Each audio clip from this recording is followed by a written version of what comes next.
Hello दोस्तों, आप लोग कैसे हैं। उम्मीद करता हूं कि आप लोग अच्छे होंगे। तो आज की वीडियो में हम लोग सीखेंगे कि √3 एक अपरिमेय संख्या है, इसको हम कैसे सिद्ध करेंगे। तो यह जो प्रश्न है आपके एग्जाम में आता है, इस तरह का प्रश्न जैसे √3 या √2 या √5, इस तरह का प्रश्न कि ये सिद्ध कीजिए कि एक अपरिमेय संख्या है। तो कैसे हम सिद्ध करेंगे हम लोग इस वीडियो में जानेंगे, बहुत ही सिंपल तरीके से। तो चलिए इसको स्टार्ट करते हैं। तो देखिए क्या करेंगे, यहाँ पर अगर यहाँ पर किया है कि अपरिमेय संख्या है तो इसका हम ठीक उल्टा मानेंगे। हम मान लेंगे कि √3 एक परिमेय संख्या है, ठीक है। तो यहाँ पर हम लिखेंगे माना √3 एक परिमेय संख्या है।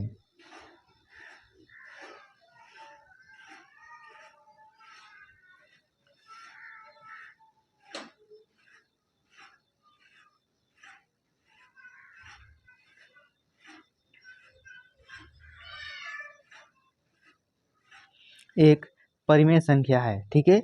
जब परिमेय संख्या हो जाएगी तो ये √3 बराबर क्या हो जाएगा, P/Q।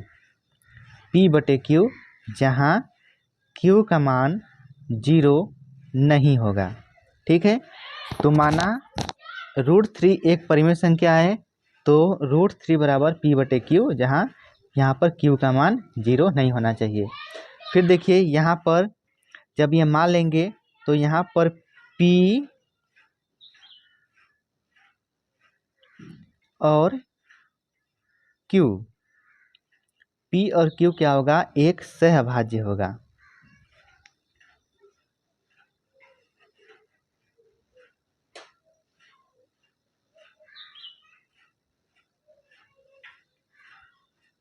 एक सहभाज्य संख्या है। अब सहभाज्य संख्या किसको बोलते हैं कि सहभाज्य संख्या वो होती है कि जिसका उभयनिष्ठ गुणनखंड सिर्फ एक होता है, ठीक, उसको बोलते हैं सहभाज्य संख्या। तो P और Q एक सहभाज्य संख्या है। अब हम लिखेंगे कि दोनों पक्षों का वर्ग करने पर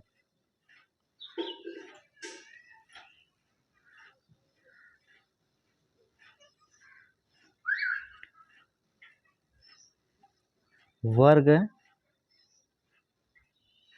करने पर, ठीक है, दोनों पक्षों का वर्ग करने पर। तो यहाँ पर क्या हो जाएगा, √3 का वर्ग बराबर P/Q का वर्ग, इस तरह से। अब इसके बाद जब √3 का वर्ग करेंगे तो ये रूट से रूट कैंसिल हो जाएगा, तो यहाँ पर बचेगा 3 बराबर। अब यहाँ देखिए दोनों पर वर्ग, यहाँ पर स्क्वायर है तो यहाँ पर हो जाएगा P का स्क्वायर बटे Q का स्क्वायर, ठीक। अब यहाँ पर तिर्यक गुणा कर देंगे, इस तरह से आड़ा टेढ़ा तिर्यक गुणा। तो Q स्क्वायर का हम 3 में गुणा करेंगे तो ये हो जाएगा आपका 3Q स्क्वायर बराबर P स्क्वायर, ठीक। अब इस 3 का हम यहाँ पर भाग कर देंगे, तो ये हो जाएगा Q का स्क्वायर बटे P का स्क्वायर, यहाँ पर Q का स्क्वायर बराबर P का स्क्वायर बटे, अब देखिए इनके बीच में गुणे का चिन्ह इधर आएगा तो भाग हो जाएगा। अब देखिए यहाँ पर समझिए, अगर P स्क्वायर 3 से विभाज्य है तो P भी 3 से विभाज्य होगा। जैसे समझिए, जैसे अगर देखिए यहाँ पर 9 है, ठीक है, 9 है, 9 अगर 3 से विभाज्य है, 3 से विभाज्य 9 है, तो 9 किसका वर्ग है, 3 का वर्ग है, तो 3 भी क्या होगा, 3 से विभाज्य हो गया, यानी कट जाएगा इस तरह से।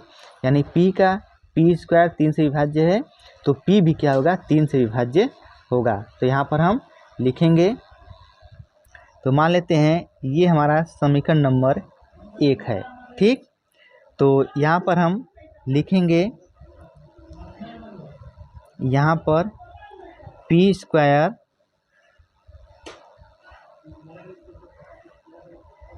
अगर 3 से विभाज्य होगा तो P भी 3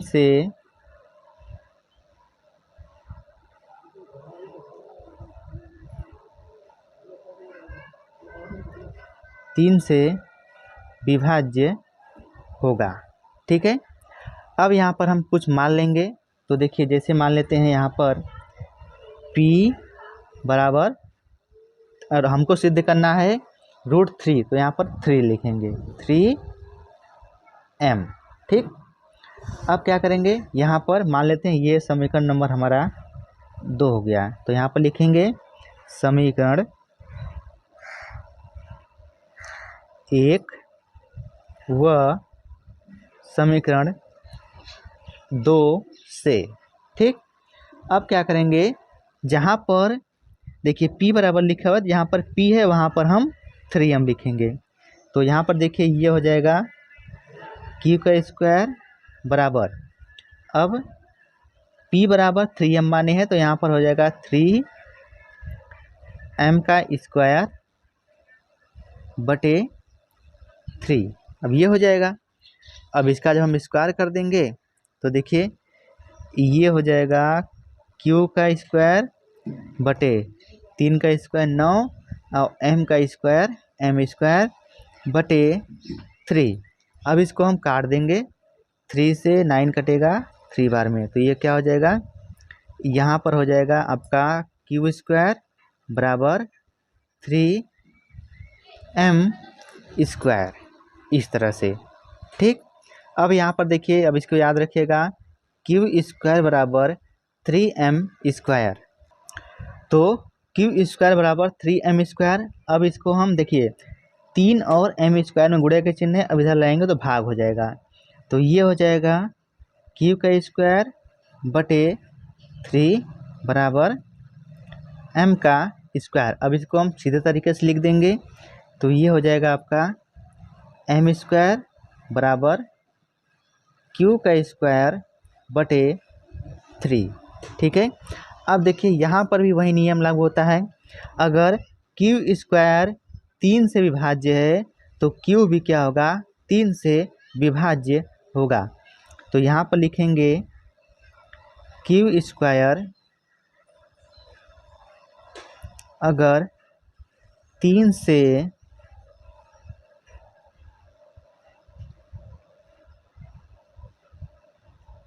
विभाज्य होगा तो Q भी 3 से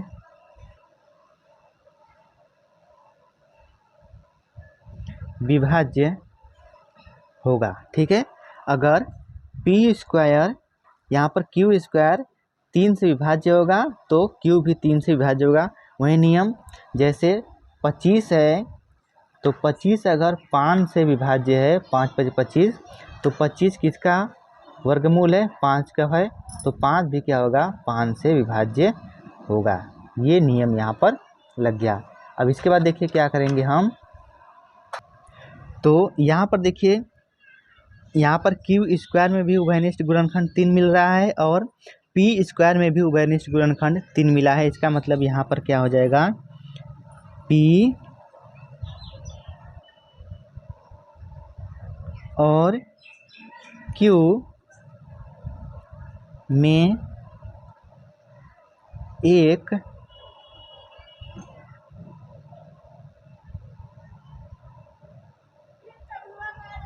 उभयनिष्ठ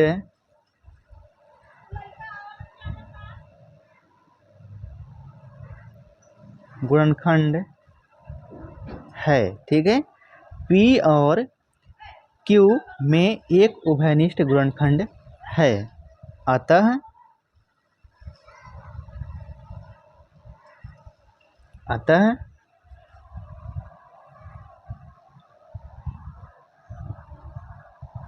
P व Q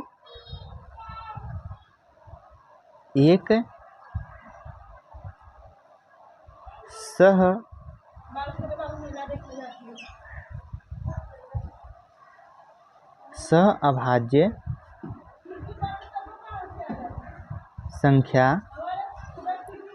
सहअभाज्य संख्या नहीं है। सहअभाज्य संख्या नहीं है, अतः √3